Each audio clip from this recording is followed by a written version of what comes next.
Isn't this why we do podcasts, to make shit easy? Isn't that the reason we did it in the first place? You know, that's supposed to be the point of podcasts, is that it's supposed to be the easiest medium, but for some reason, I still think drawing's the easiest medium. Drawing never really lets you down. You think about it, like, when has drawing ever let you down? I mean, I know getting frustrated, but I guess you can't blame anything but the pen or whatever, so your hand, so... Well, yeah, like my hand, but I already know my hand's not the greatest, so I've accepted that a long time. Yeah, I'm just... God fucking damn it, I hate technology. But welcome to Old Man Mike's podcast, where we have problems with technology, and... You're leaving those first 2 minutes of us just bitching about Skype and all that? Oh, God. Yeah, whatever. It's in about half. It's to be expected. It's like the weekly update. Like, if we had a sports game that we're doing weekly updates on, it's more just like Skype's, like, errors. Well, it's one of those things that, like, I don't know. I guess we move in on the when we come in onto the retrospect, we're like, okay, we're gonna talk about this retrospect. We're really gonna try and break it down. But this one it took us literally like an hour and 45 minutes because there's so many fucking stupid little updates with Skype, and then the different recorder we use, trying to figure out backdoors and then just. It took so long to just get this shit going. Now it's just like, do you even want to talk about the fucking movie now? I don't know if I do. Because that's a really happy, upbeat movie, and I'm just like, fuck that. See, I think the thing is this will put us back in a positive view. I think that's what it is. We need this right now. It's like therapy. But first off, I gotta say something. I know this doesn't have anything to do with a goofy movie, but this is just something I felt like I just need to, like, say it, and I don't know when else we're gonna get to it. I mean, it'd be like a couple weeks down the line. But I was watching this movie last night, and it had one of these kind of scenes in it that, like, kind of forever will sort of, like, change you and make you think differently. And it was this movie it was a Walter Hill movie. You know, the guy who did Bullet to the Head and also did The Warriors. You know, you kind of knew what you thought you knew what you're getting into it. But what I didn't expect to see is I didn't expect Michelle Rodriguez to get out of the shower and just have this fucking huge cock, like, bigger than Marky Mark's in fucking Boogie Nights, and just sit there and go, huh, well, that's kind of weird, you know, because it's weird, because, like, I think of Michelle Rodriguez, like, I've always liked that. That's one of my favorite actresses. I look at that actress as actually a very hot actress, and now I look at it, it's like, in my mind, it's like, I'm going to think of that picture of her coming out with, like, a fucking hairy chest and a giant cock. It's weird. Was this just all right, so this is the same guy who did Warriors and yeah, so this is the Head? kind of movie you make because he wrote and directed this one when you're like 80 years old. Okay, and like did it look like prosthetic, or did it like maybe like CG'd on there, or what? It was like prosthetics, I think. I don't think it was CG, but it was just. I mean, here's the thing: the movie itself's pretty good. It's called The Assignment, and it's also got what's her name from Alien? Sigourney Weaver. Yeah, Sigourney Weaver's in it. It's got, you know, the guy that plays Monk. It's got a couple other guys in it too, but. And the thing is, it's like a noir action, but it's literally this one where it's like, there's this man, he's the best, like, assassin out here in, like, no, they're in San Francisco / Oakland. And then he kills somebody that's related to Sigourney Weaver. So what she has is she's a surgeon. So she's like, you know what's going to fuck this guy up psychologically? I'm going to turn this person into a woman. So then it turns back into Michelle Rodriguez. And then it's got to kind of live with that and then fucking go off and do, like, a revenge kill spree. And it's literally like a noir. Like, that's almost like an old noir thing, except for, like, having the transgender thing, I think makes it kind of, like, new. So just her just running around like, you gave me a dick! Well, because here's the thing. If it was, like, 1930... You gave me a beautiful shit! Yeah. I'll say this. If it was 1930s, like, noir, like, the thing is like, you know what? This guy's just a dirty, dirty racist. So guess what I'm going to do? I'm going to go in there and give him plastic surgery so that he comes out like a black man, the thing that he hates the most. Like, that would have been the thing in, like, the olden days. But now it's like, guess what?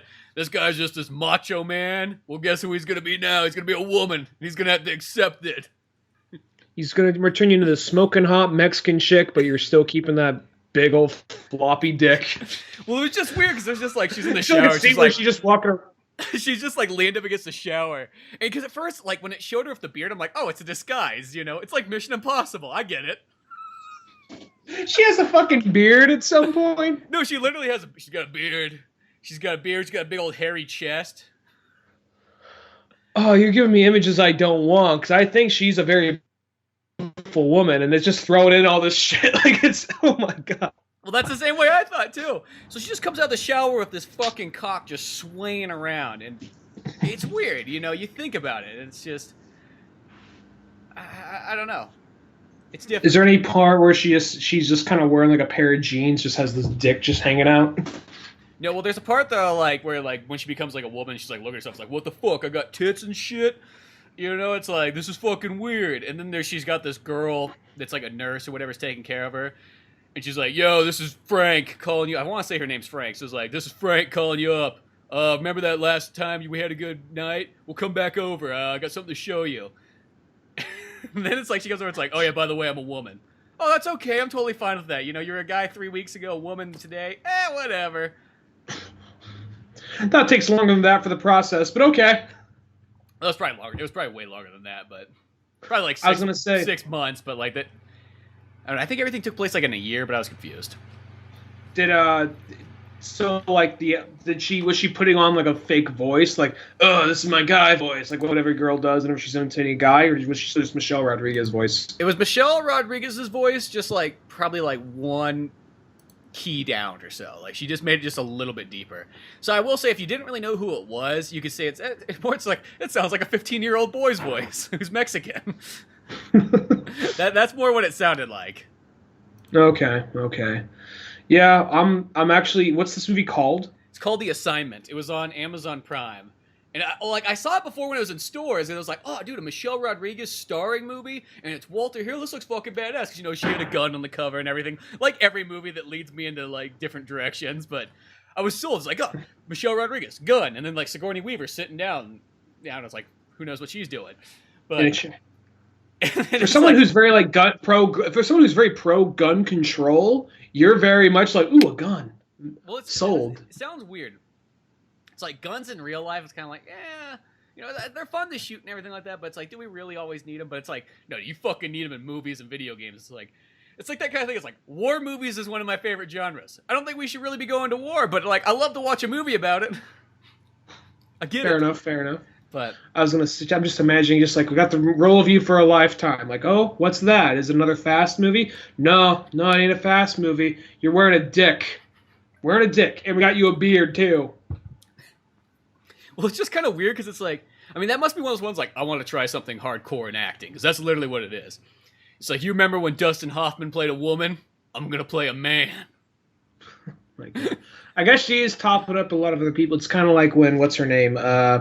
Kate Blanchett played Bob Dylan in that really, really weird, like, artsy-fartsy Bob Dylan movie, I'm Not There. Because you think, oh, it's just going to be a Bob Dylan biopic. And like 8 different people playing him at different, and it's more based on his songs and his actual life, in some ways based on his life. And it's just like, what the fuck am I watching? At some point, there's a funeral and a giraffe runs by in the background. What is this shit?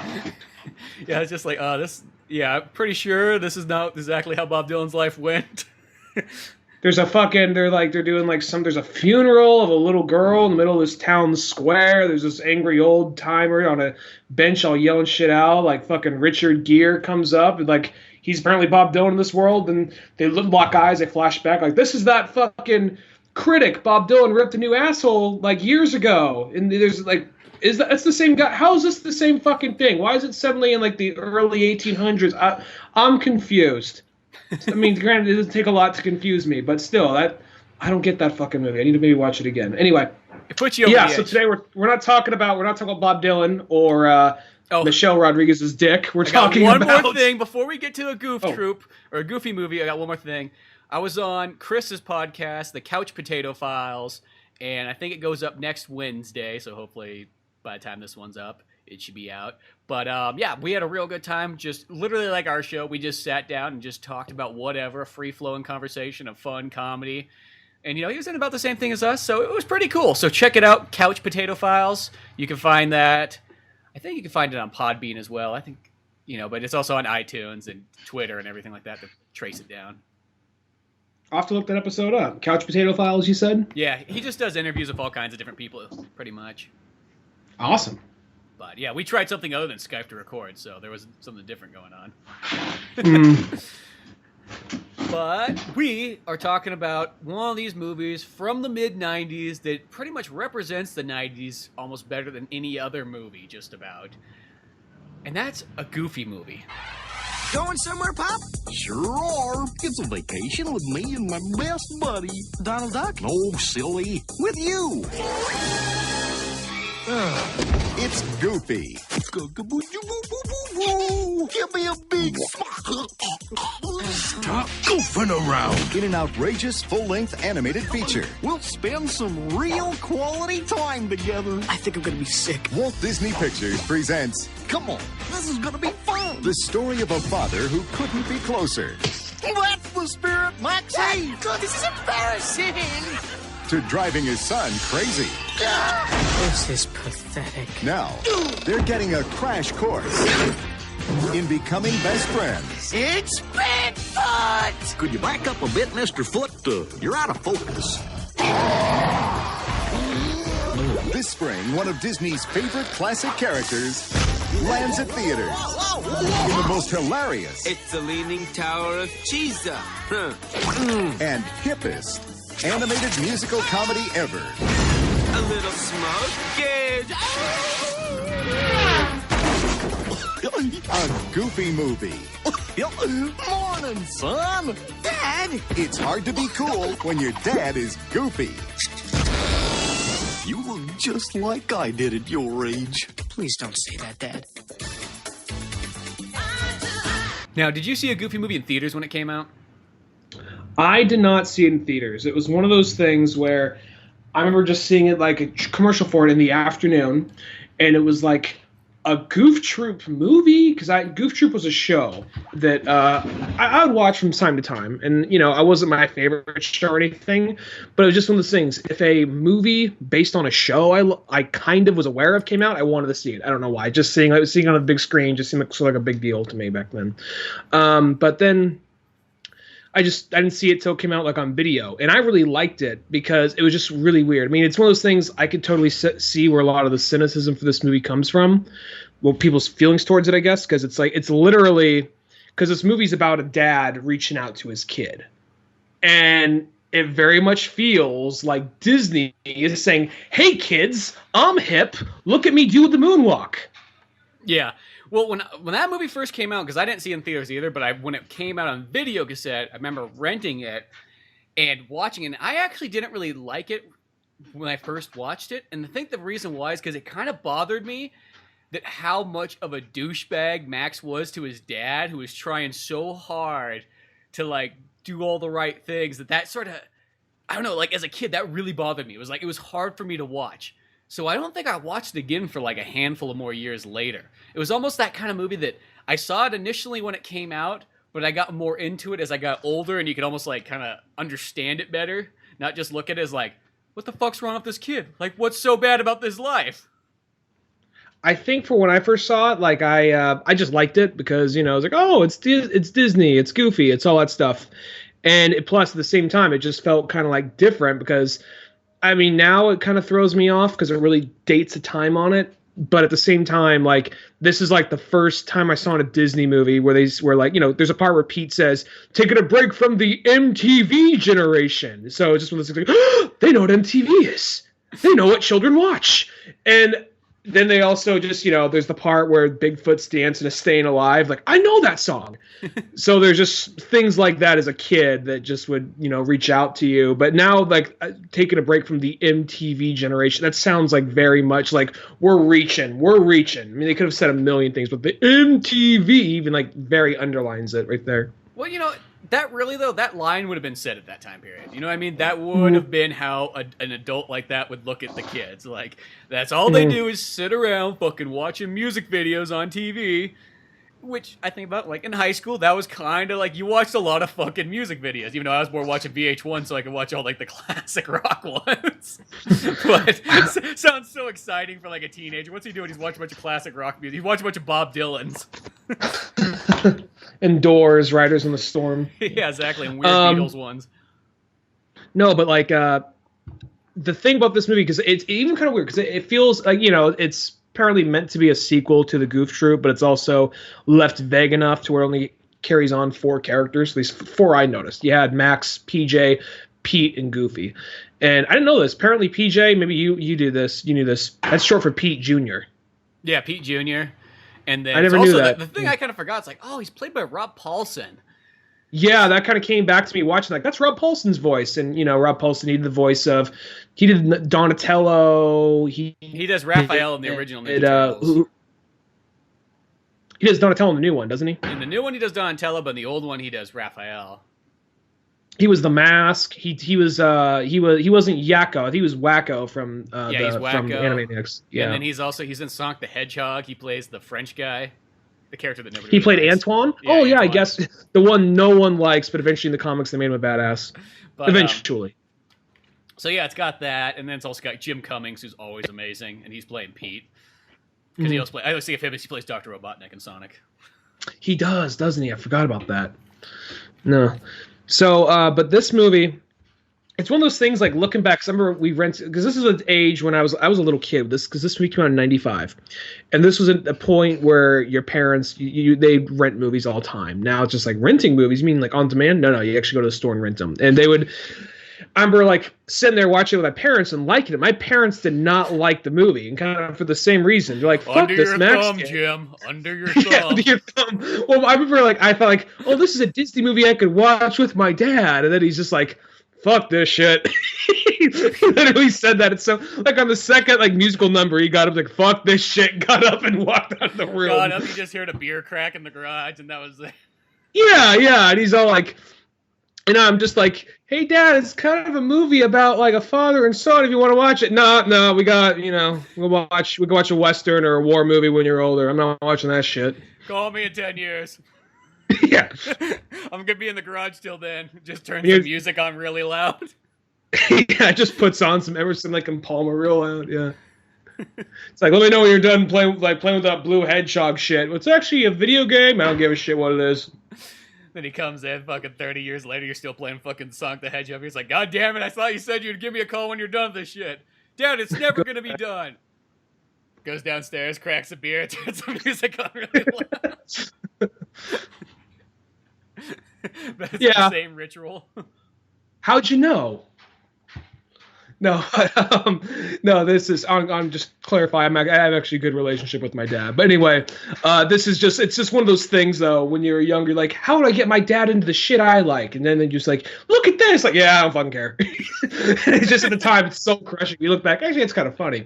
But I remember just my parents didn't like that movie, and I was gonna say that like. Part of me that liked it, I guess it just felt different. Now, there was a period where I looked back, like that movie was very panderish because it was trying to it was like a 90s teen comedy, but in a Disney style and not like live action Disney, like 60s musical Disney style 90s teen comedy, which is such a weird mix up. Well, it's that, and then, it's like you take a Goof Troop, which that show, it's when Max is kind of like in middle school. So he's much younger and everything. I almost even kind of forgot about that because I kind of had to look that up because I was like, probably the last time I saw Goof Troop was like 93. Because that's a show that didn't really come back on TV too much at all. I mean, probably came on the Disney Channel at some point again. But, you watched it right when it was out, which is probably on ABC. And then after that point, it was just like, that's all you saw of it. You never saw it again. So I kind of forgot even on that, but it's like a goofy movie. It's like that's the one I always kind of remember, but it's like, oh, I forgot. For some reason, I always thought that even Max was in high school in that one too. But it's like that's sort of what kind of separates it enough. And I think the whole reason to kind of like minus out some of the extra characters, like they don't have the rest of Pete's family. And I know some people are like, oh, it's probably because he got a divorce or something. That's a possibility. I mean, it's a possibility because you can see that, but I always go, it's more of I think it comes from more of a movie making standpoint. They're like, hey, we want to make this movie, so. When it comes out, if you never saw a Goof Troop, you're not too confused. Because you could literally just watch a Goofy movie, never have seen Goof Troop, you'll know 100% what's going on. It's not one of those movies that you're going to be totally thrown off. Well, plus I think in the Goof Troop, I want to say Max and Goofy, just from what I remember, like I don't remember very many episodes of it, but I remember Max and Goofy had a good relationship, and it was a really healthy father-son relationship. But I think that it was one of those things where now that he's in high school, they got to put the cynical, kind of like, whatever, Dad, that's lame type shit. And Goofy just like, oh, okay, son, well, I'll just stand in the corner and just fucking wait for you and do whatever the fuck you want me to do. Because I'll say, there's moments where Goofy, I honestly don't feel like Goofy is as much of a pushover. I think Goofy has seen some shit in the past, and he's just he wants the simple life, and he's just bottling it all up. and pretending like he doesn't notice, you know? Well, I think it is good at that point because he's just kind of there. Because, you look at Goofy, it's like single dad. He works kind of a shitty job that he works under his neighbor, who's the guy he's known since high school. It's just more like he just probably like Pete probably felt bad for Goofy, so he's like, "Oh, you come work at my photo booth, along with my other, things like the used car store I have and everything else."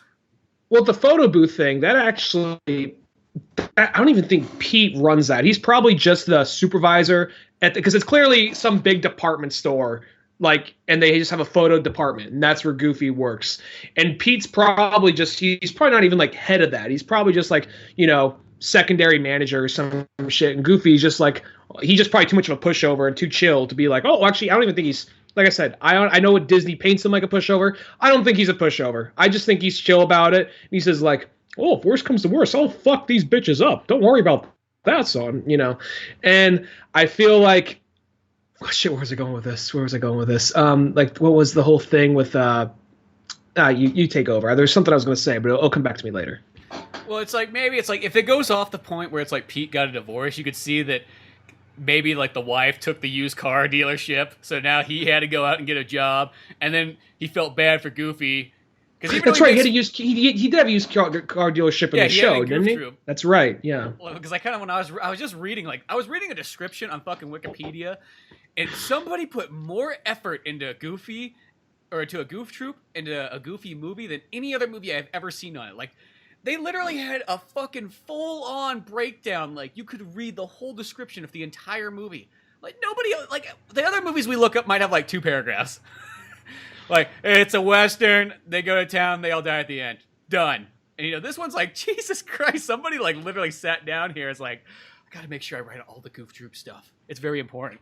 Break down all the characters. In the musical number Standout, Max looks at Roxanne, and you see her reflection in his glasses. Like, just really breaks it down. It's kind of funny, because the music that they have in there, it sort of reminds me of, they're going for this kind of Bobby Brown / Michael Jackson Prince, which is funny because I was looking up on, I think, the IMDb thing. They said that Bobby Brown was the original guy that they were going to get to play Powerline? Powerline, yeah. Powerline. I almost said Power Glove. I'm like, wait a second, that's a metal band. He was almost named Deep Freeze. Yeah, I know, I saw that. Powerline was a better way to go. But they almost had Bobby Brown, but apparently Bobby Brown was getting into drugs or something like that, so like, fuck that guy. And then those songs that he recorded, though, for a Goofy movie, he actually apparently released later on in some of his other albums. Oh, that's pretty cool. So yeah, the guy you got was someone, I mean, I don't really know who he was at the time, but I guess maybe he was kind of there for a minute, like Devin something. Forgot his name, but he does the song "Standouts" and "Eye to Eye," and that's "Eye to Eye" spelled literally I, numeral 2, I. Yeah. So it took me a minute to find out, like, where's that fucking song? It's because they're kind of going with this, like, almost, yeah, as I said, it's almost like reminds me of like sort of like late 80s, like that Michael Jackson Prince super like big era.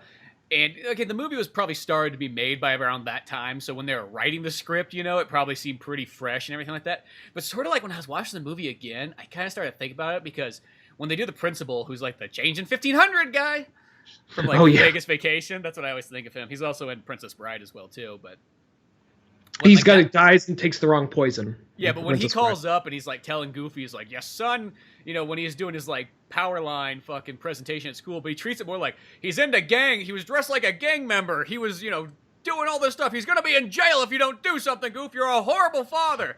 Which the way when they talk about that, it almost reminds me like if fucking Max came out and did like an NWA song, like, fuck the police. Like that's straight out of Duckburg. Yeah. Yeah, like comes out there. Like that's the way they kind of treat it. And I almost kind of wondered like if they're making it like in the back of their minds, that's how they kind of wish it was going, is like he was going to be into some type of gangster rap instead. Because you think about it, for that time period, that would have been totally like the right thing. You know what I mean? Just fucking Max comes out dressed like Tupac, no fucking shirt on. Fucking bandana. Says Goof Life tattooed across his chest or his stomach. I can see that, but at the same time, though, I bet it's one of those things like they don't want to get too controversial, so they probably wouldn't like. I know they weren't doing it, but it just feels like on the underline somebody there wanted that. Probably, and there's the part when he was putting on like the fucking when he's putting on when they're like changing the radio back and forth, the high hopes to some generic rock song. I was almost kind of part of me is just kind of hoping like, what if he just puts on like, you know, Biggie or something like that right there. I mean, it still works because that early 90s time period feels like it has that combo between you could be listening to rap, thrash metal, mixed in with like, you know, even some other kind of like grunge and stuff like that. So I felt like it still fits with that like early 90s kid. You know, almost like Terminator 2. To go back to the guy who did Powerline, his name is Devin Campbell, and he was a singer in the 90s. And the singles Stand Out and Eye to Eye were the things they're using to sell this movie back in 95. Well, it's one of those ones, like, even though it has some musical numbers in there, I feel like they all fit. Like, I don't think there's anything wrong. Like, I like all the tunes that there is there. Well, it's a weird clash because it has this very like used to like a Michael Jackson, Prince inspired sound when it's all the Powerline music, but everything else is like your very 60s, 70s style singing Disney tunes and Broadway tunes. They even originally the guy who did Max, he was gonna voice. He actually voices Bart in Young Justice. They were gonna actually have him sing Max originally, but they said they wanted more of a Broadway voice because that guy has a different type of voice. So they got someone else to sing for Max instead, someone who's more of a Broadway presence. So it's kind of like this weird clash of kind of like, hey man, we're the new '90s Disney movie. Even like you know the way that they like. There's that thing that would happen in the '90s with like logos, just like weird jagged shapes around like you know logos and all that, and like you know random like zigzags and colors just for whatever reason. Mm-hmm. That's why I put those like random like shapes like on Pizza Boy's like logo. Yeah, and like they have that rolling through the credits, you know. So it's one of those like it's reaching very hard. We're trying to bring in kids from the '90s to like this movie, and it got mixed reviews, but it generally got made a lot of money when it came out. Well, it's one of those movies too where it's made for a certain, like, this movie is like 100% like our generation, like by far. I mean, I guess technically it's for somebody that's maybe about like 10 years older than us. Like if you're looking to match your age with like Max, but you know, mostly how those movies always are. It's like, hey, here's guys in high school, and then you're like a handful younger than it, and it's like, oh, that's what high school's gonna be so like. Yeah, and then you get there like, oh, not entirely, but yeah. You know, because by the time you get there, it's changed so much that it's not like that. It's like, oh, it's high school's emo. I thought high school would have been so fucking Pauly Shore 90s. Like as a kid, I kid you not, like I looked at like Encino Man and Son-in-Law, and I was like, this is what it's gonna be like. This is what it's so gonna be like. And then you finally get there. It's like, well, the fact so they got Pauly Shore. The fact they had Pauly Shore come in and record like 10 minutes of dialogue and then just leave. That's what it feels like. It feels like because his character is barely there. He has like barely any dialogue. And they used him to sell the movies. They're like, look, it's the Leaning Tower of Cheesa. I'm seeing that in the trailer for the movie. And that was probably just one of those things. All right, throw them in there. They'll get the kids and we'll bring them back.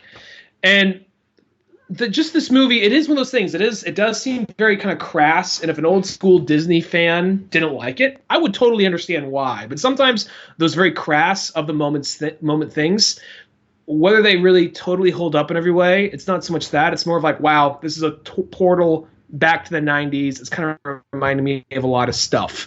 Mm-hmm. And I don't expect a lot of people outside of that time frame to really appreciate it or kind of get into it for that. But for me, I almost got a little sad watching this movie because I'm like, wow. I remember seeing this movie, and I remember watching this movie in the second grade, and just seeing like it's been a while since I watched it. It's all in my head pretty clearly because I've seen it a number of times over the years, but it was just like seeing it again for the first time in at least probably 5 years. I was like, oh my god, you know. Well, it is one of those ones like it's no different than like something like The Breakfast Club. Like that movie is that one for like I feel like, hey, if you were in like '85. Whatnot, it's like that movie would take you back to that time every single moment, and you'd be like, dude, I can relate to these characters. I know these characters. Fucking a Goofy movie is like the 90s kids Breakfast Club, you know? That movie right there takes you back. It lets you go, oh my god, I know these characters, these people. This reminds me of that time period. I know where I was when I was watching this. Well, I feel like Breakfast Club tackled some things about, you know, relationships and circles within the high school. This one doesn't seem to do that because I don't think it really. I'll be honest, I don't think it holds up like Breakfast Club. I mean, I like this movie, but I feel like Breakfast Club really dived deep into what was like, stereotyped characters and archetypes in high school. This is much more of like oh yeah, I'm just unpopular. Why? I just am. When that was always kind of like every 90s teen kid. I mean, I'll say this. I don't know how you feel. I think Max is actually more likable than Sean Astin in Encino Man. In Encino Man, Sean Astin's character is like one of the worst characters in history. He's like up there with he's up there with like probably the cinema, like Tommy Wiseau's character in The Room. Yeah, well, yeah, Sean Astin and like Encino Man, that's one of those ones you don't think about till like many times later watching it. But you just realize it's like, God, that's like the worst friend. He's literally this guy who he's got all this money. He's a rich kid, but he's kind of a loser. But then when he gets like the hold of somebody else who's kind of cool, who's his friend, he will fucking sell them out in a second for like popularity. It's just like, Jesus. And pussy. Even like the bully in that movie's not as bad as the nerdy kid. No, the bully guy's more. You can go. I understand where the bully guy's coming from. He's he's just doing it to be a douche, but he's not more than a douche. Where Sean Astin's like fucking evil, like. If he's if it was conniving. one of those movies, like if there was black magic involved, he would be fucking sacrificing Brendan Fraser there. If he had the opportunity just to kill everybody on his block to get a date with that, I think the girl in that movie, was her name Roxanne too? I don't know, but it's probably something similar. Michelle, maybe? It was something like that, whatever her name was. He would have probably just killed, hey man, if you kill your sister, he just turns, just starts stabbing. Like, I didn't fucking finish. Yeah. I didn't fucking finish what I was saying. Yeah, poor Pauly Shore's the only one there to keep him sort of. When Pauly Shore's the guy who's there to keep you in check. Because think about it, what Pauly Shore was not there to let fucking Sean Astin know, like, hey, dude, that's pretty fucked up what you did. I still think Pauly Shore is just more there, just as like. I think he just has a horrible home life, and he's just trying to hang out with this rich kid and stay there all the time. Food. Yeah, I think that's all he's doing that for. I don't think he actually cares. He's even trying to talk him into killing himself at one point in the movie. We can't forget that, kids. This PG movie about a kid who finds a caveman. His best friend is trying to talk him into killing himself. So just keep that in mind. So I don't think Pauly Shore even gives a shit. I think he's trying to use the kid, but at the same time... he realizes if Sean Astin's gone, he can be the new surrogate son. Yeah, they'll feel the grief of like, we don't have a son. Like, you got me, Dad. That looks like Wolf Blitzer. You know? Yeah, the Wolf Blitzer dad. He looked like so much like Wolf Blitzer. But yeah, we have the audio our fan audio commentary on Encino Man if you want to look that up. Yeah, but this like Max is a dick, but I feel like that Max. He has some redeeming factors because he actually goes out of his way to save his dad. But at the same time, Max kind of brings all this shit. We're going to talk about this movie as if you've already seen it, folks. Max kind of brings a little bit of this shit onto himself because all he had to do was say, Dad, and wait. There's a vacation, but I know you want to go on a vacation, but there's a girl. There's this girl I really like. And Goofy probably been like, oh, well, no goof's going to step in another goof's way of getting some trim. I'm sure something like that would have happened. I love. There's a line in there. It's so funny because when Goofy's like realizing he's like, I gotta take Max on a fucking vacation to fix him so he doesn't go to jail. And Max is trying to tell me, he's like, but Dad, there's like this party and everything. He's like, when I was a kid, nobody invited me to a party, and look how I turned out.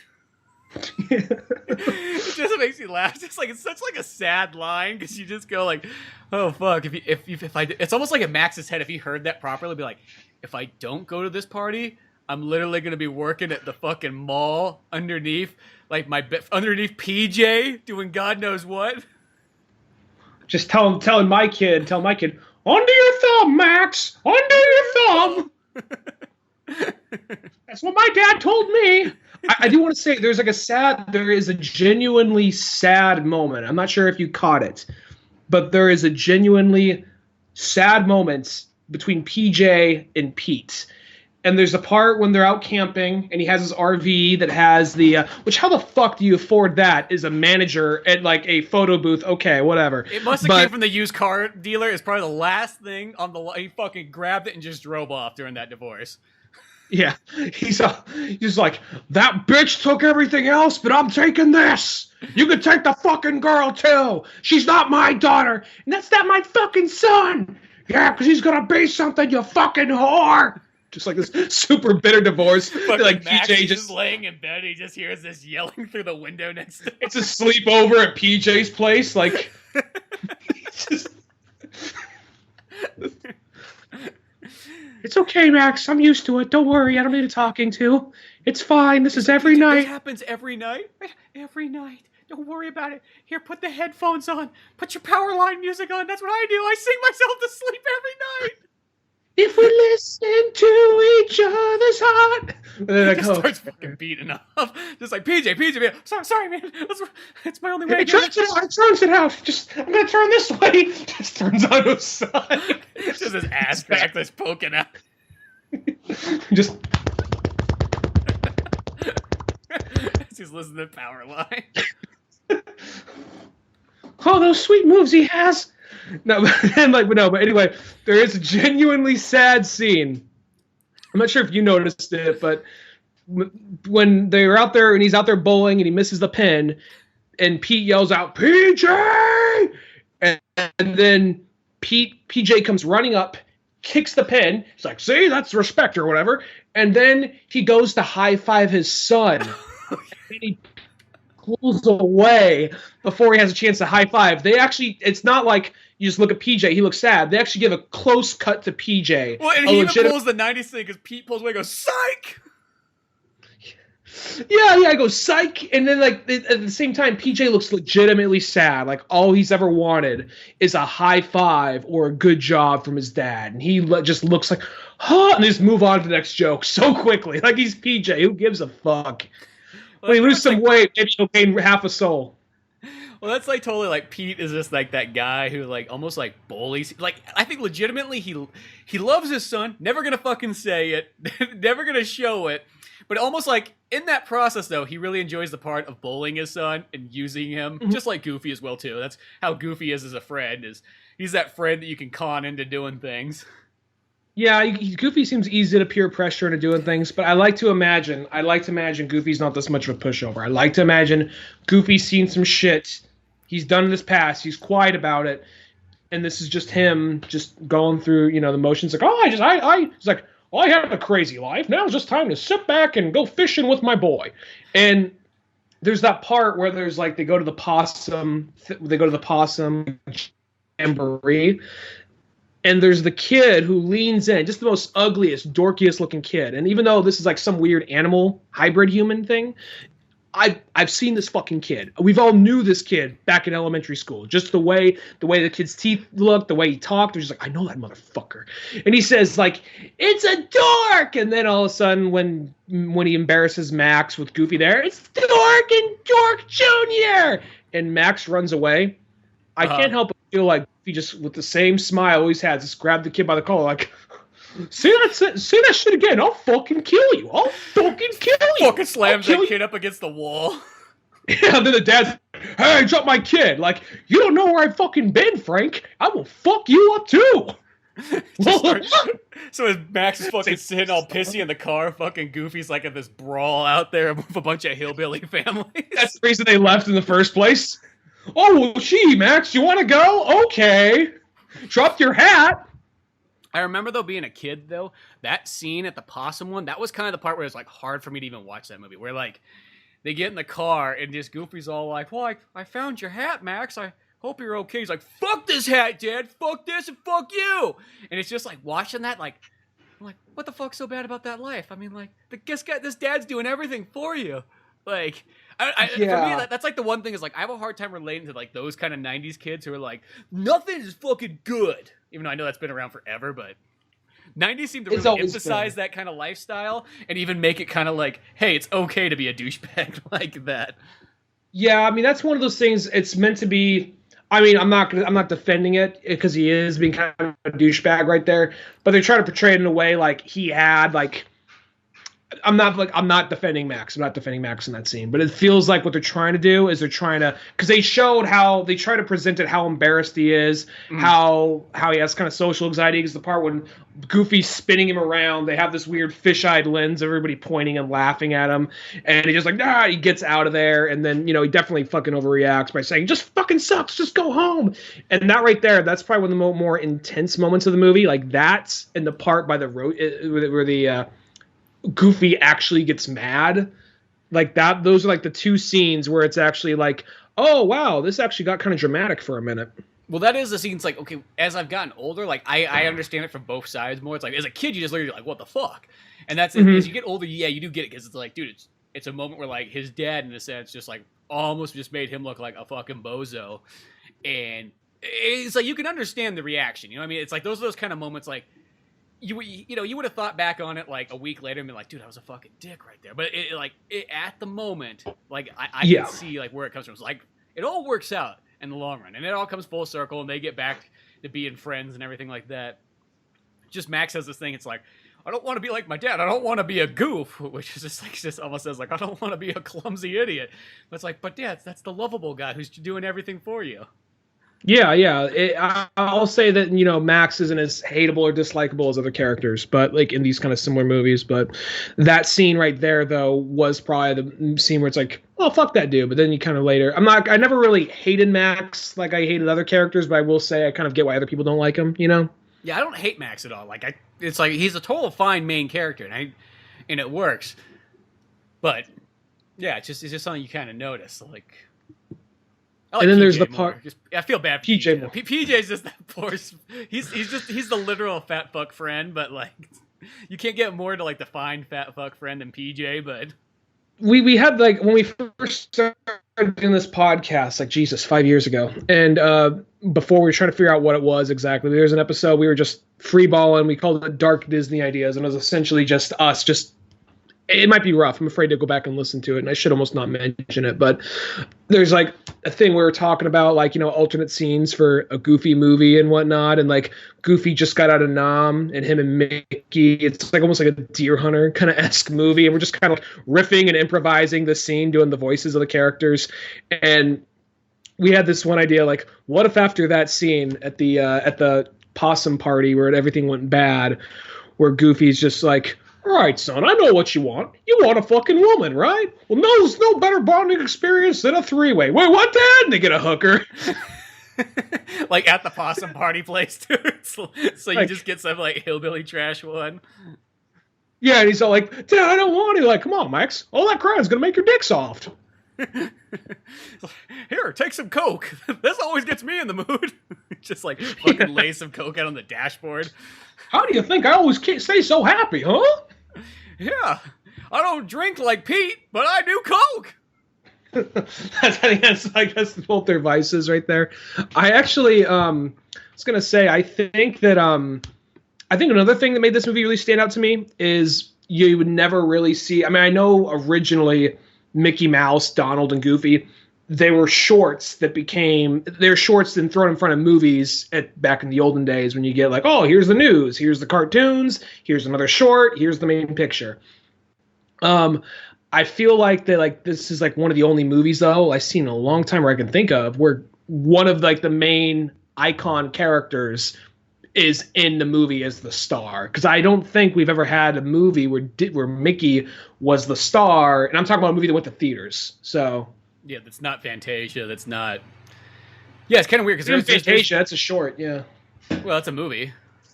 I mean, Mickey's Scene is a short though. Oh yeah.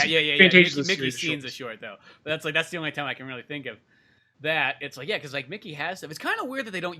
I've always thought that was kind of strange that they don't actually utilize Mickey and Donald and all those guys more than they should. They're kind of like it's almost like as far as Disney goes, they're like C roster characters. It's kind of weird just thinking about it, but.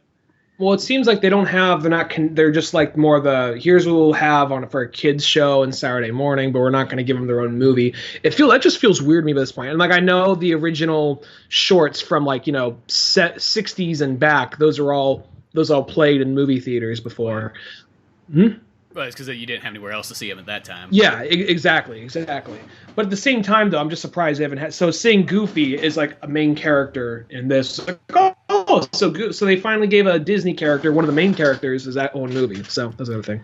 You know what I want to know though? There's that scene when they're like doing like the On the Road song, and they pass by, and fucking Mickey and Donald are hitchhiking on the road. What the fuck is the story that led to that? Like, how did Mickey and Donald like end up fucking out in the middle of like Nebraska, fucking hitchhiking on the side of the road? Well, I'm just waiting. Like Goofy just pulls over, like, oh, so Johnny's old open room. Oh, hey, Mick. Oh, hey, Goofy. Tell you what, let you in if you suck my boy's dick. Like, what? He's all pissed off because he's not going to get any trim when we get back because he flapped his mouth off like a fucking idiot.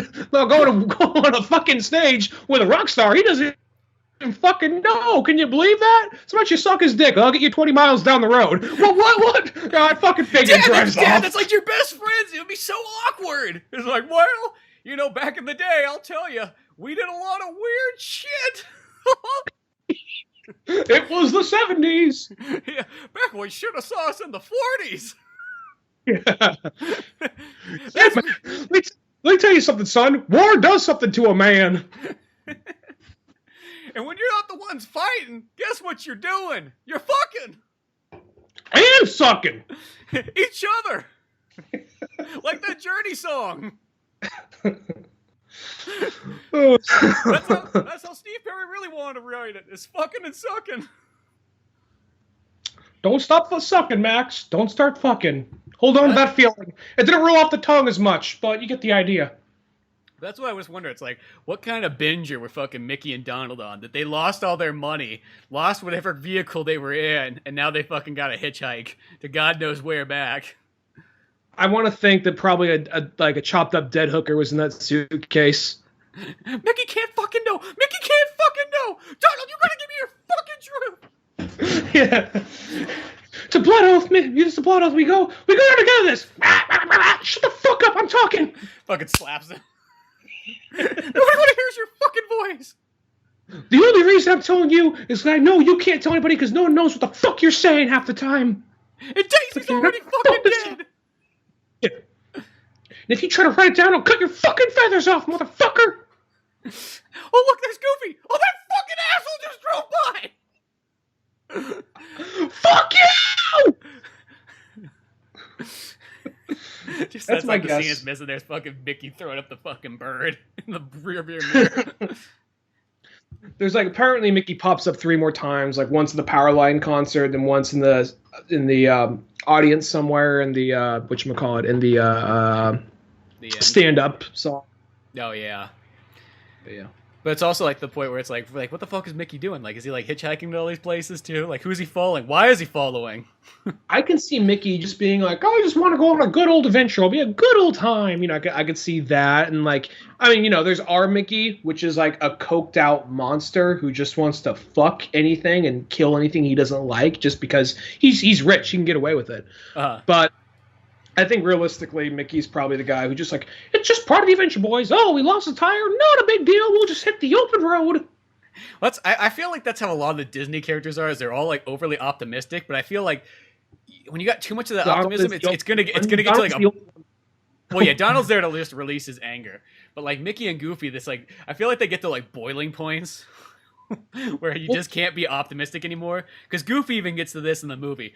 There's a point where he's like, "Okay, Max, I gave you the map. I'm letting you make all the decisions now, so, you know, I'll just trust in your hands that you'll be the honorary navigator and we will get to our fishing destination." And they come up on the road, and there's like a turn to go to California, a turn to go to like fucking, where's it at? Idaho.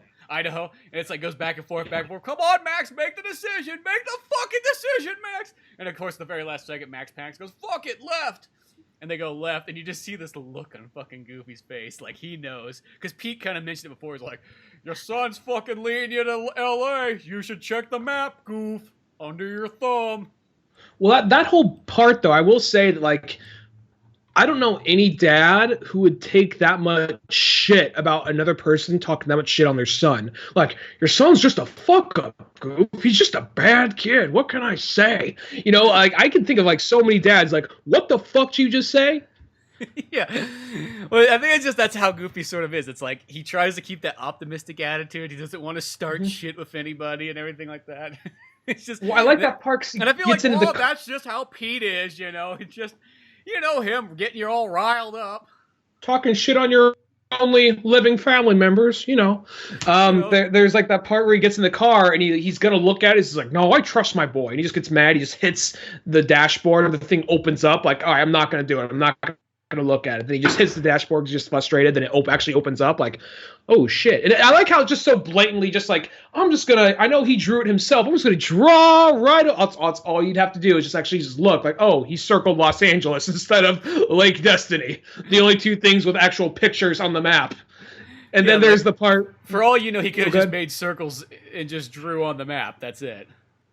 And then, but there's that part, though, I'll say, I like that scene where they actually get angry because it's not played for comedy. It's one of the few times you actually see Goofy acting like an angry parent, which I've never seen in the movie. He's like, how about 20 questions, Dad? This and that. You could see Goofy's mad. He just pulls to the side of the road, just walks out, just stands there by himself. He's like, come on, Dad, why don't you just tell me? He's like, you know, and he's like, I'm probably too stupid to figure it out anyway. You know, like, oh, shit. You never see He does Goofy. that, like, dad thing where, you know, it's like every once in a while I feel like everybody's kind of seen their dad at one point just do that thing where, like, they're pissed, but it's like they don't want to yell at their kid necessarily, because I feel like that's totally like a 90s dad thing. Is like, we ain't gonna fucking yell at our kids.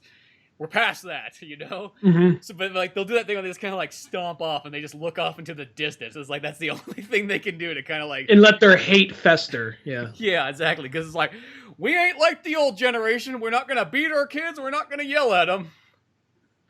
I want to sock him in the fucking face like my old Pop Goof did, but... You know, right. Yeah, you got to be the better man, damn it. The better man. You know, old Papa Goof would have smacked me across the fucking chin if I acted like this. And then strangled me with his belt, and then punched me in the fucking side of the head. Called me a fucking queer. That was just the way he was. Yeah, you know, and then he'd get you a beer, and you'd be all okay 10 minutes later. And that was my first day in the 4th grade. After that, I never acted out. We just made sure we went fishing. I did everything he asked. Never questioned it, and he was always that happy and always that optimistic, just like I am now. Like, if you ever, like, stepped out of line with Papa Goof, he would just be like, oh, boy, you're stepping out of line? Well, you know what happens then. Just starts taking off the belt. Just a whole belly action, just starts snapping it in fucking front of him, coming towards him. He's just got, like, what the if he just, like, wife beater on and, like, fucking an old-timey hat and a cigar.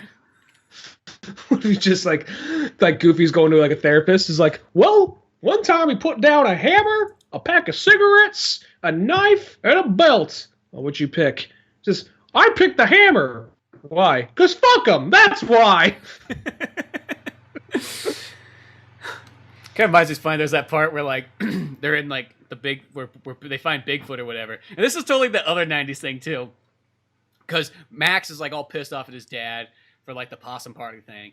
And then they literally get footage of Bigfoot on the camera. But, of course, Goofy drops the camera, and then Bigfoot's, like, tearing it up.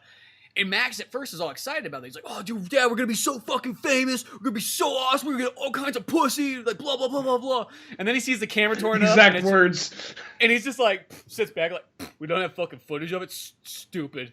Well, Max, Bigfoot's out there. Yeah, like, Bigfoot, whatever. Like, that's really important. It's not on camera. It just doesn't make a fucking difference, Dad. I think they're you also... and your 8mm camera. Yeah, that was a little bit more of a scene. Just like, let's just go.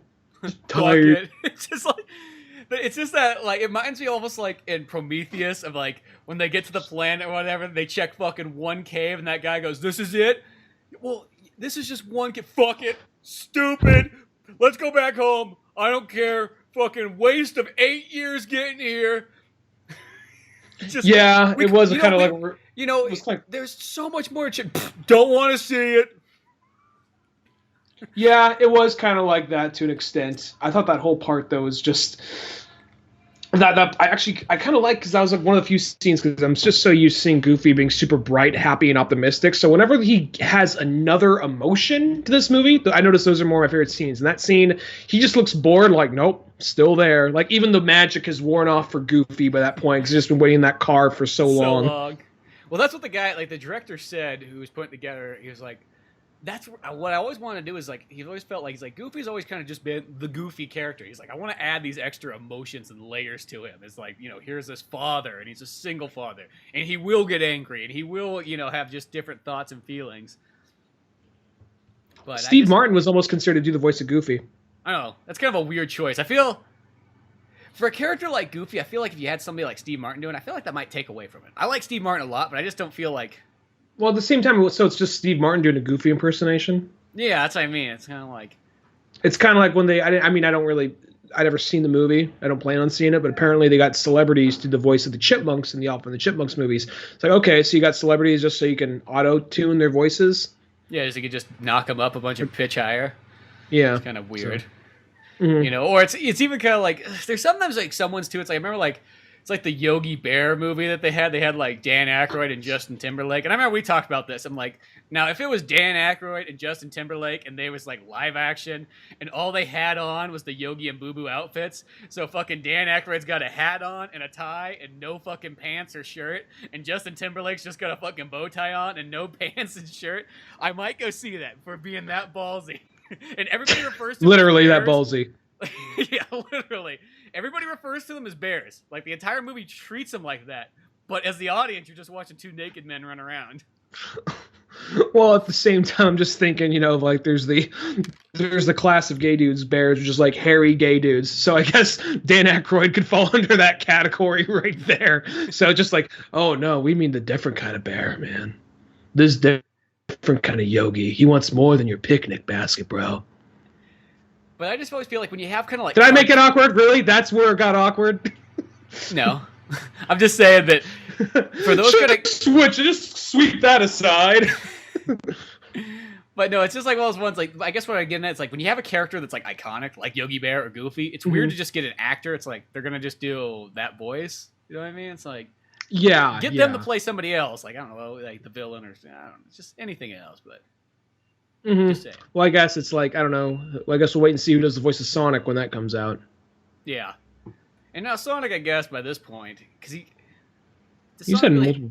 He's got kind of multiple voices, I will say. It's like he doesn't really have... Jaleel White's everyone's favorite, so... Well, it depends on who it is. Urkel. Well, I mean, it depends. A lot of people like Jaleel White our the most. generation, yes, but like it seems like the younger generation would take a Sonic Adventure voice over that. Yeah, I mean, I don't know. I'm guessing they're probably going to go Jaleel White or probably someone more bigger of the moment or something like that. But we'll see. I don't know. I'm not even sure if that movie's ever going to come out. But even if it does, I'm not at the point where I'm so excited for that movie. I'm just kind of curious. I just want to know what it is, you know? Mm-hmm.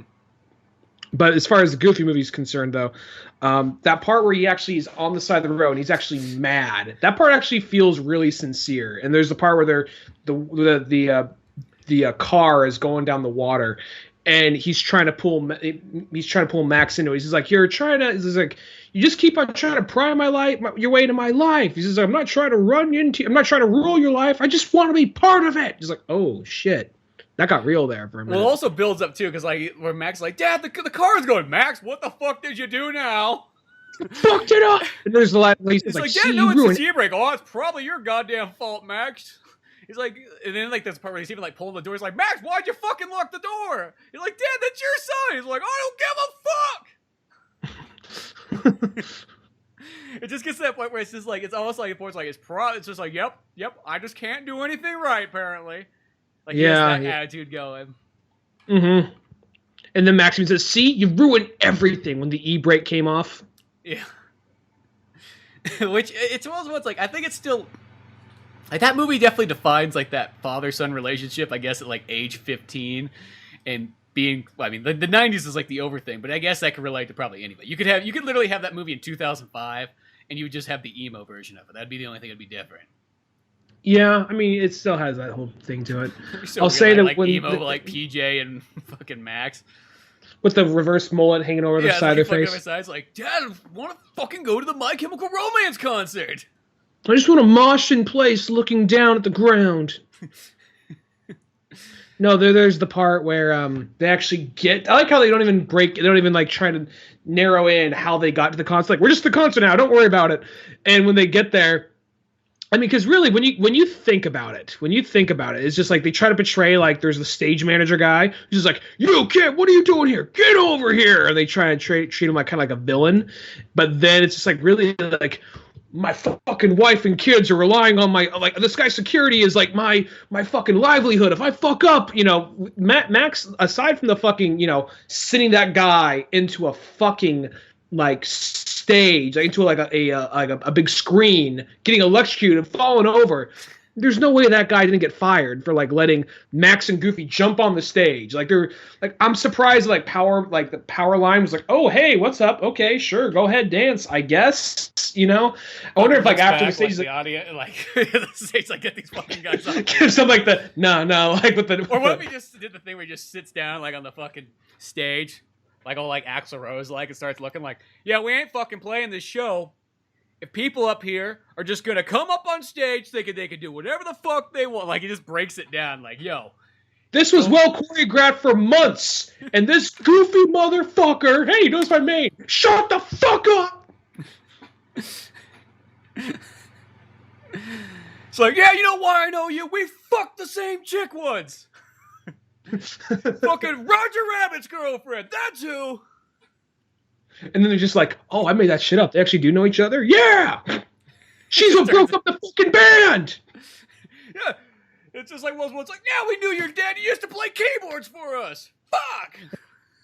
And then at the same time, he's just like, "Max, I'll be honest. I didn't come here to help you out getting laid. I came here to do this." Pulls a gun out, shoots him at point blank range. "That's for stealing my woman, you stupid fuck!" "Okay, Max. Come on. Come back with your old dad. We're going to get out of here. But, Dad, you're going to fucking go to jail."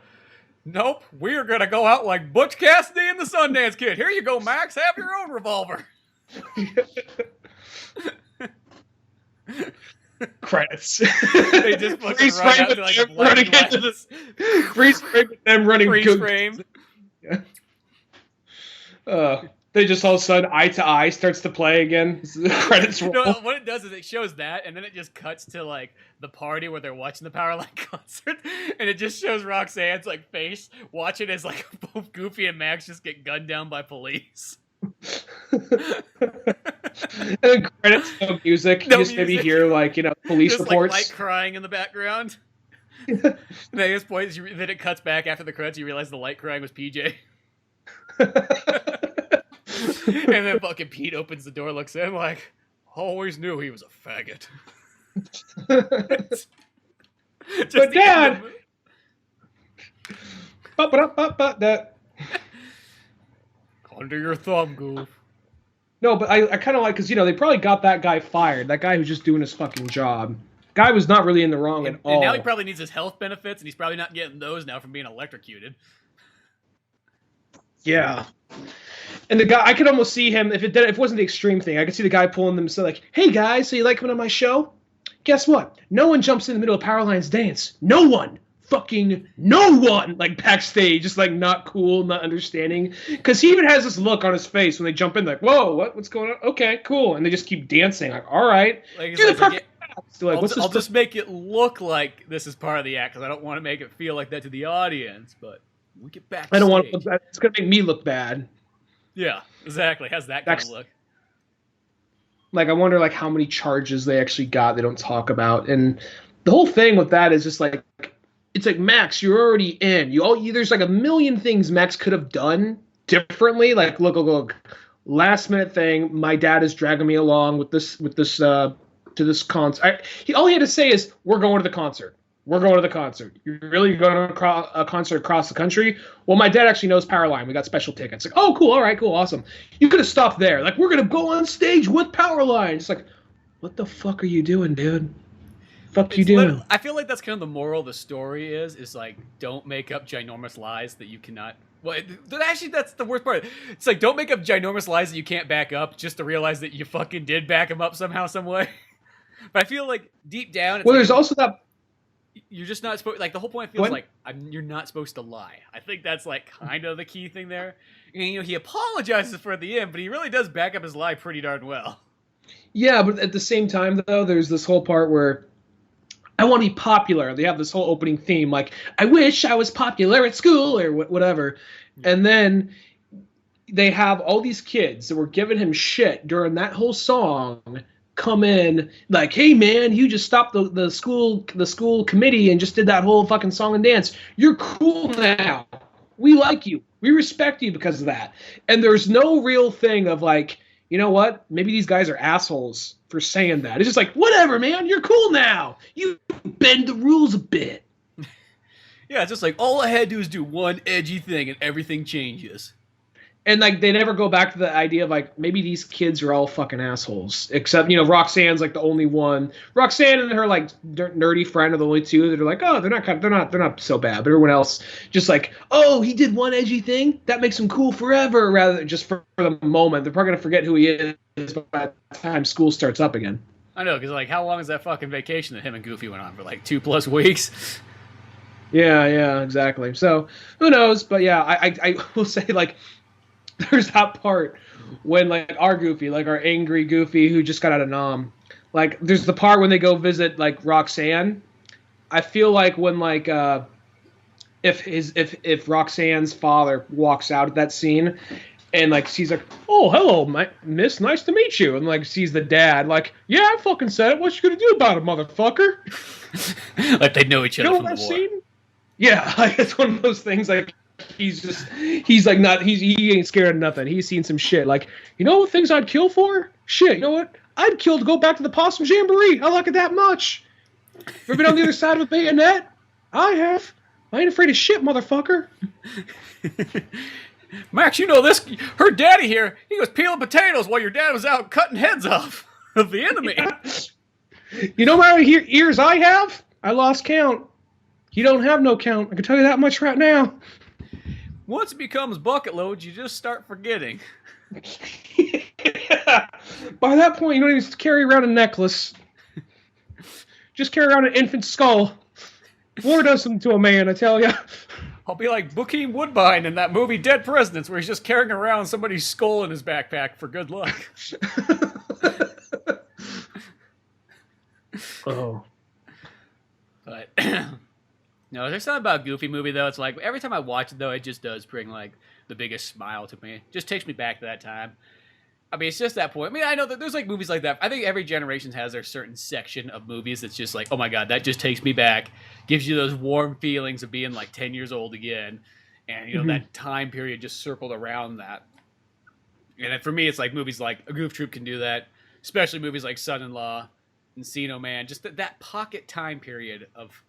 just those like fun, like warm, optimistic '90s movies that you don't really see very often anymore. That style, it'll come back at some point, but like everything. I guess is it one of those things that seem more warm and kind of optimistic because that was the time we grew up, so we just kind of have this kind of warm feeling for it, or because I was watching some of the like more earlier Marvel movies the other day, and they kind of have a little bit of that same feeling to me, sort of. To an extent.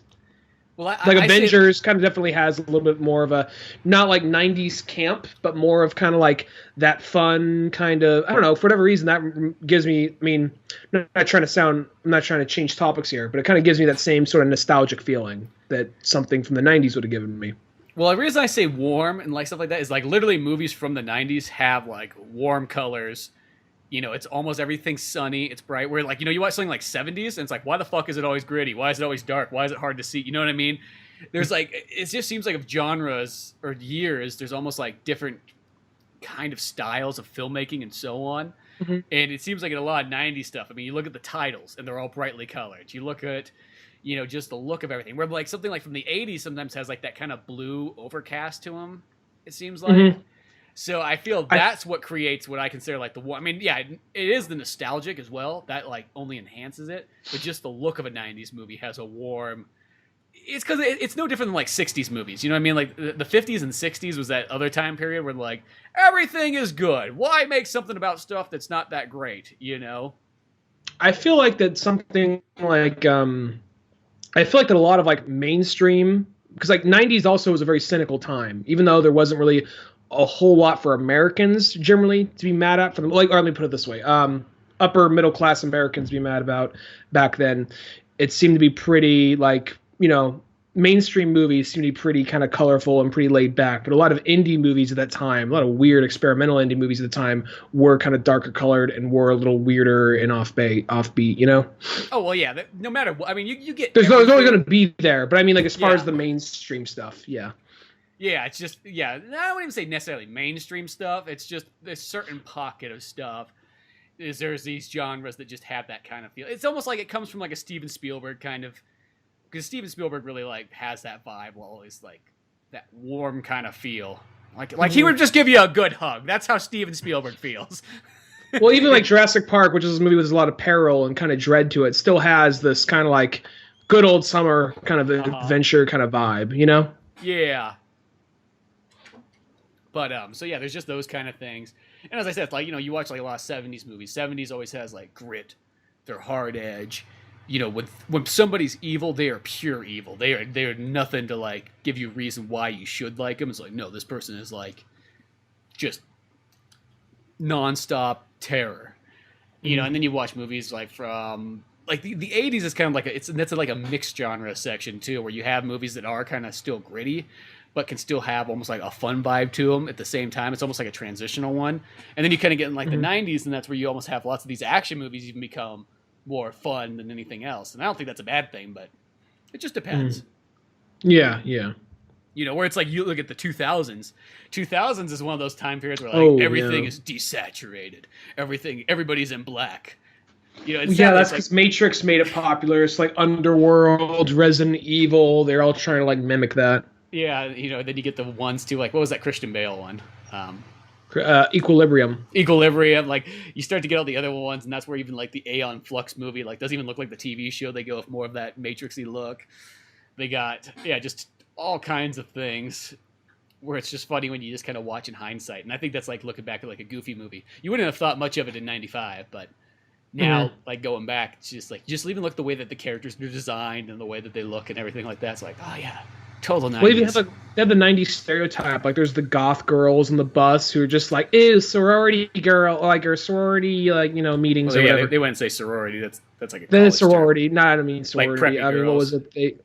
Preppy girl. They said something. No more, not sorority. They said no more something meetings. Because the songs, they're like, no more gym class, no more this. And they had the goth girls like, no more of whatever the popular girls like, something to that effect. Yeah, and then there's the poor bus drivers just blue cars like, I'm gonna see it on my butt. That was the line that whenever like somebody put this movie on in like a classroom, like, okay, kids, movie day. And if this movie came on multiple times for a reason, that's a part of the kids that always like, sit on his butt. And then you see the poor bus driver like in the next room who looks pretty much like identical to that guy, like, yeah, I guess I'll go back and sit on my butt. That's kind of he doesn't even fucking walk out. He just like slides out Clint Eastwood style. Bus driver looks 60. He's actually 42. Yeah, exactly. That's what that job's got to do. Just kids screaming on a bus all day. I remember like thinking like when I was a kid, bus drivers are fucking assholes. Like no, as an adult who's not even 40 yet, I totally fucking get it. I was just like, shut up, sit down. I don't fucking care. You're all the fucking same to me. I feel like that's a job that's got to take a toll on you so fast. Fast. It doesn't matter how much you like children. I feel like you'll be wanting to drown them in like pools of water pretty soon. Like you'll see like a pond, and the only thing you'll think about is driving that bus in there and locking all the doors and watching it slowly sink in. There's this movie, like, what was it? Did you ever see the movie, I think Simon Birch, another 90s movie? That sounds familiar, but I don't think I ever saw it. Well, it's this movie about like this short little it's this kid with dwarfism, and it takes place I think in the 50s or the 60s. And there's a part near the end of the movie where like it's like very kind of gaudy, kind of like I'm small for a reason. God's gonna find his choice with me. It's actually directed by the same guy who did Daredevil. But anyway, at some point, like they're on a field trip or whatever, and like the bus goes over a fucking bridge, and the bus driver is like, I can't swim. Just literally leaves all these kids to die. Just opens the fucking thing, jumps out, and all the kids are getting out. And then Simon, since he's small, he's able to help some other kids get through the small window, and he's I don't know, he helps one or two kids, and he dies in the hospital bed. It's very cheesy and really sad. Like, I gotta go. That movie sounds familiar. I think I know. I think I have seen that movie. Now that you mentioned that part.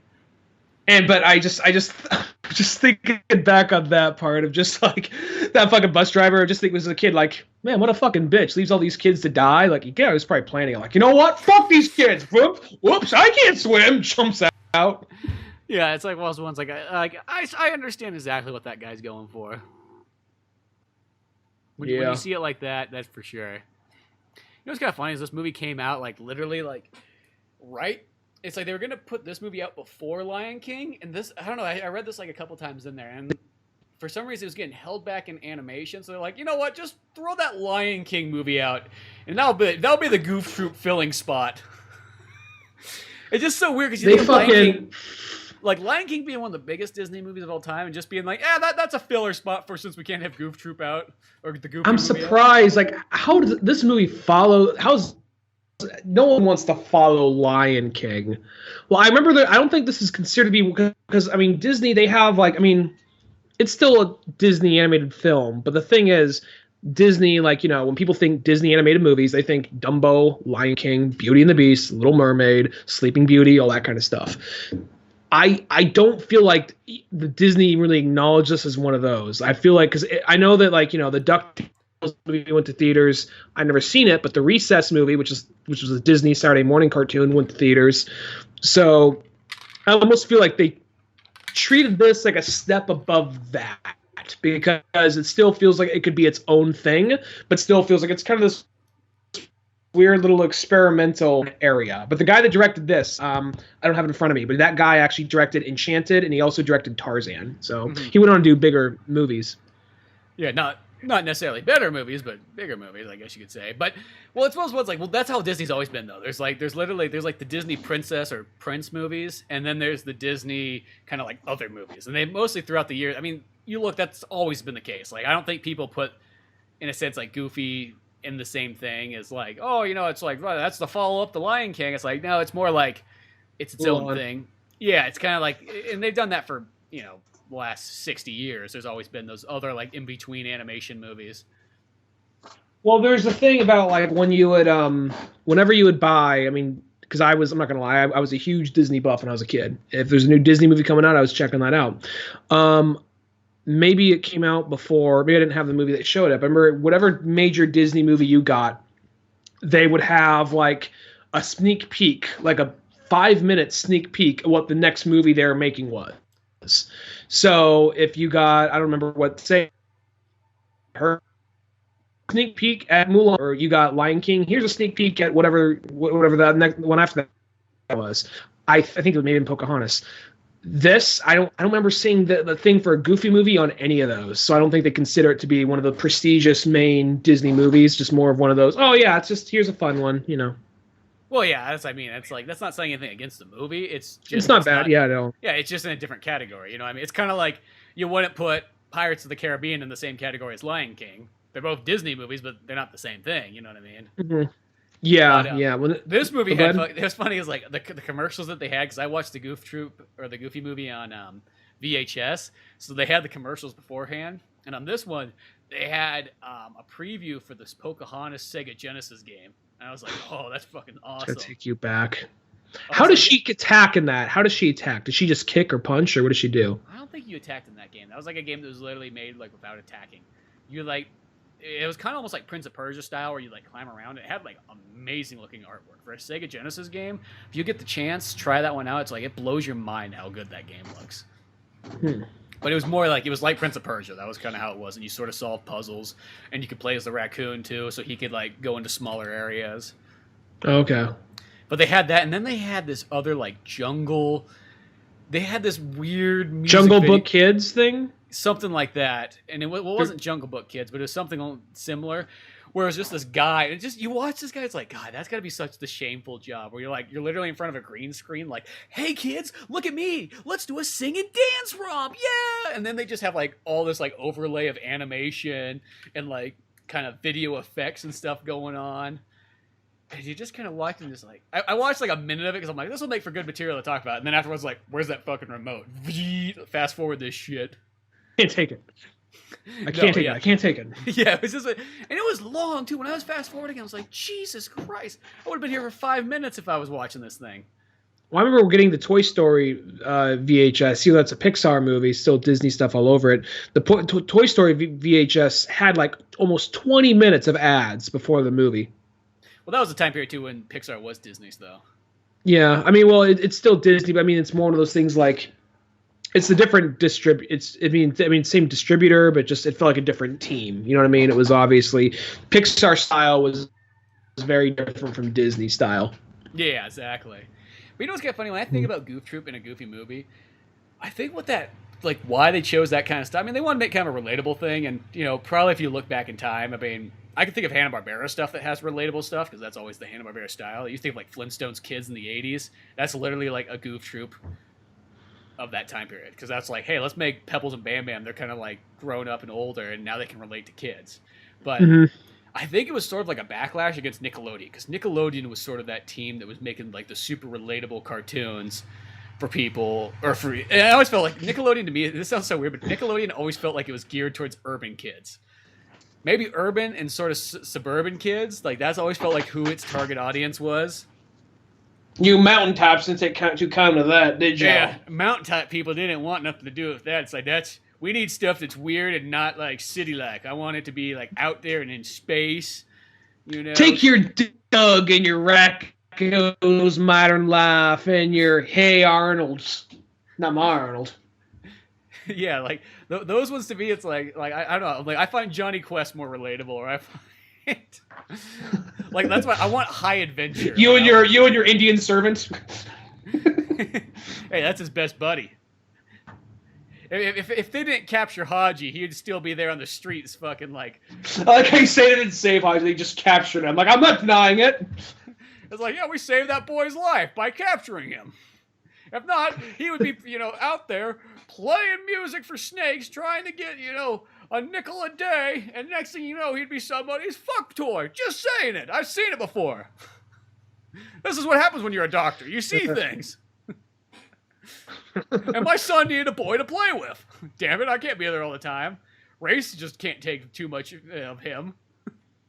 I think that's what I like about Brock Sampson. He's just like Brace Bannon, just like he's just had enough. Like, all right, kids, whatever. Just I'll be in the other room.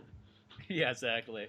But I do think that's how Goofy was sort of like, let's make something that like, relates to the kids, I'm trying to think of something that's like early 90s Nickelodeon that would have been like Doug. That was kind Doug wasn't around that yet, wasn't it? Doug was definitely around probably in 95. I can look that up real quick just so I know fact check and kills women with podcasts and I can look that up. I'm pretty sure Doug was around that time. I know that they had a little bit more of like, if not that, they just had, like Salute Your Shorts and that kind of shit. Yeah, well, because I know they had those kind of things, but I'm just trying to think of, the show that they would have been competing against. Because, I mean, like, all the shows that I watched were all Fox Kids stuff. 1991 was when Doug was out. So wow, is that really that old? I didn't realize that was.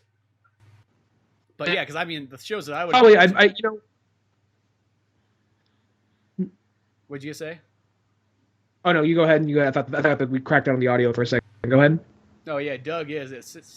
Technically, it was created in the 80s. It's fucking weird. It was 1991. In all honesty, I think if I watched Doug, every so often, there's that part in Amelie where that dude comes across, like, that capsule of all this shit from his childhood, and he just starts breaking down crying. Uh-huh.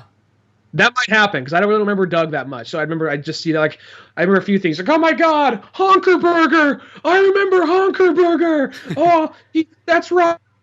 The purple friend was like the real bitch that was rich and I just have that moment, like all this. I mean, I remember that stuff, but I remember tons. So a lot of that probably come flashing back. Then again, though, our generation, so much of our generation is like, look at this shit. Just people reposting and reminding you all the time. So getting that, oh yeah, that thing probably wouldn't have as much impact as it once did, Yeah, well, I feel it's like those ones, like, once again, if you went back in time and you gave people the exact same tools that you had today, there'd be somebody like, in the 1800s, they're like, remember back in 1860 when we did this? Yeah!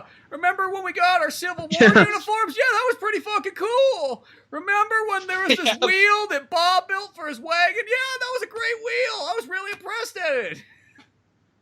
It's like one of those really fucking pandering like meat posts where it's just like it's like a cup, like it's like a ball in a cup. It's just like, if you had this as a child in your childhood, that means your childhood was awesome. Yeah.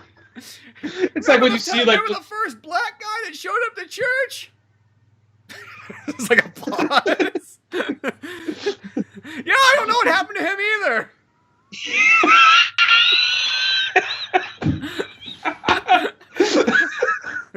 So I'm just saying, he's a nice fellow, though. Yeah, he's a nice guy. I mean, I'm not saying anything. I mean, I did sign the petition for him to leave town, but I mean, I just wanted to be on board with everybody else. I wasn't a rebel rouser now. I wanted to be kind of part of the team. Whatever happened to him? You know, I hope that they sent him off to New York like they said they were going to do. You know, I mean, leaving it off to Jeff, he's kind of a dastardly fellow, and I'm not too sure if he was the right one to be the transportation driver, but... For some reason, he's always running around dressed like a ghost. I don't get it. Yeah, I guess he likes scaring children and stuff. I mean, I'm not into that sort of thing, but everybody's got to have their fetishes now. Just this guy that really does not remember it. Like he remembers it, like the time he grew up, but he doesn't remember him quite. He's not pieced it together entirely. Yeah. No, but no, there's like a lot of that super. Like I said, though, I think that like because people act like a lot of like shit that millennials do is shit that's strictly millennials. They're always on their fucking phone. They're always just talking, this and that. I honestly feel like if you just, we said this I think like last week, maybe a week before, if you went back in time, gave someone a smartphone, fucking Farmer Joe back in 1901 would totally be taking a fucking selfie. Well, yeah, he'd be like, "Oh, check out my pumpkins, aren't they awesome?" And then next Instagram thing you know, it led to one point where he's like, "Look at my pumpkin." It's like, Bob, that's just a picture of your dick inside another pumpkin. He's like, "Yeah, I know. That's my type of art." It's fucking awesome. Look what I did. You just like sharing all his fucking thoughts. Oh, let me talk about that fucking Roosevelt. Yeah, that's what I mean. It's like it would be no different. It's just the fact of having tools at different times. That's what changes everything. I know Roosevelt's a different time from that, but yeah, just like, oh, let me tell you, fucking Ike, he's fucking up. I'm thinking maybe we should go red. Shut the fuck up. Shut the fuck up. It's funny, I'm looking at Doug here, and it's like that premiered the same day as Rugrats and Ren and Stimpy. That was your triple threat in fucking 1991. See, I didn't have any of this fancy stuff because I didn't have no fucking cable or satellite at the time period. I had an antenna, and we had 3 channels, and we were grateful. Somebody posted some shit like Tommy from Rugrats, Tommy Pickles, would be like 25 or 26 now, something like that. Wouldn't he be older than that? Because Rugrats is fucking like, I mean, how old are they in Rugrats? They're like 5. No, I'm saying maybe he was like 2. The Rugrats were like 2 years old. They're babies. Oh, were they really that young? Okay, I guess never mind then. I guess that makes more sense. See, you're walking around in diapers. I hope you're not walking around in a diaper when you're 5 years old. I guess that's true. Shit, I know he's a slow child. I don't know. Fuck. He's got to be much older than that because like. Literally, he would have been maybe a year younger or 2 years than us. He was 1 or 2. In 91. He was 1 or 2. They're saying from 91, if you aged it on forward, he'd be like 20. I mean, I don't remember what the age was. It was a few years ago, but someone posted like it'd be like 25 or 20 or something like that. Yeah. So by today's standards, he'd be like 27. Yeah. And Rugrats was a show that I always had a hard time getting it. I think for me it was I felt like, yo, I'm fucking 6 or 7 years old. I don't need to be watching this baby shit. I got fucking Batman to watch. Why the fuck am I watching Rugrats? I almost look at other kids at school kids so many kids loved Rugrats. And it was a show about babies. It was kind of like from a baby's perspective, and there were adult jokes and adults did like it and was kind of self-aware in some ways, but it was just how babies view the world. And I guess I can kind of see the charm of it. Just it blows my mind how at the 90s that was something just whoa man, babies. Yeah, that's the show you like? Okay. I mean, I was one of them. I liked the show as a kid, but at the same time, it kind of trips me out. Oh yeah, it's at the same time fucking Rocko's Modern Life and Ren and Stimpy, Well, yeah, it's the Rugrats one I could not figure out. That was a show I never liked. Even as a kid, I remember watching it just being what? Literally being a kid going what the fuck is it? You'd look at your friend and be like, are you fucking kidding me? You fucking watching this shit? Dude, You fucking watch Batman. Have some fucking dignity, damn it. Have some balls. I think Rugrats is more of a thing. I just watched it because it was on more than anything Well, it else. makes sense. I think that Probably if I would would. have had Nickelodeon, I probably would have done the same thing too. Once again, I was trapped with just like Fox Kids, so I To bring it back to the main point, did you watch Goof Troop a whole lot? I did, because I think it was on ABC, and I think that was one of the channels I had. Because that must have been before I had anything other than... See, that makes you feel really old. You tell somebody, like, back when I had just antenna and a black and white TV, and I'd watch the goofy stuff. Well, I feel like... Well, as far as Goof Troop's concerned, wasn't that show, that was more of just, like, middle school shenanigans, and sometimes Pete would sometimes be involved with just fucking everything up, right? Yeah, I always remember, because that was a show, it's like, I remembered, like, he would do things to, like, Goofy, like, pretty much like, oh, I can get Goofy to build this grill for me, because he's a fucking idiot, I don't have to pay him shit. And then lots of times in the long run, it would mostly backfire on, like, Pete, like, whatever, like, his idea was. But it was pretty much, yeah, it was literally a sitcom cartoon. That's pretty much what at the end of the day would it. And I remember the mom being a little bit more understanding, and the mom would put Pete in his place. Yeah, because like she would almost like defend PJ and things like that. Which, see, that's probably where it all went downhill. Is once they got that divorce, and now there's nobody to fucking defend PJ anymore. Now he's just with Dad. I mean, maybe she's just not on screen. Maybe the little sisters. I believe though that she just got tired of his shit and just took the daughter. Like, this is not a healthy environment for my daughter. He clearly does not respect women. I got to get the fuck out of here. I mean, I can see it go two ways. The Because boys like, lost. I mean, go ahead. It's a movie. It's like we never technically go to Pete's house anyways in it. So it could just be a father-son road trip since Goofy's doing a father-son one. It would make sense that, you know, Pete and PJ are doing it. So that's where I kind of look at it. It's like, by that standard, that could be it. I like the idea. It's just kind of like that Martin Scorsese movie, Alice Doesn't Live Here Anymore, and she's just a single mom on her own trying to figure things out. Yeah, exactly. That's the other Disney movie that they never got around to making. Like, yeah, no, I'm sorry. You need Goofy in this shit. Maybe we could throw Minnie in there? I don't know. I have a vision. Fuck your vision. Not happening. But, well, that's probably a good place to wrap all this up with. All kinds of fun, goofy 90s memories of a time that some people don't always remember. But till then, make sure to check out oldmanorange.com for more podcasts, cartoons, music, and more. I'm Spencer Scott Holmes. I'm Ryan Dunigan. We will see you some other time. Later, folks. Thanks for listening to the Old Man Orange podcast. Check out our website at oldmanorange.com for even more podcasts, cartoons, videos, music, and more. Send us an email at oldmanorangepodcast@yahoo.com. Be sure to subscribe, share, rate, and review us on iTunes, Podomatic, or any of the other fine sites we might be located on. And if you want to help out even more, click on the Amazon or GameStop links on our webpage before you make any purchases there. Won't cost you a penny, but it sends us a little something our way. Thanks for listening, and tune in next week to Old Man Orange.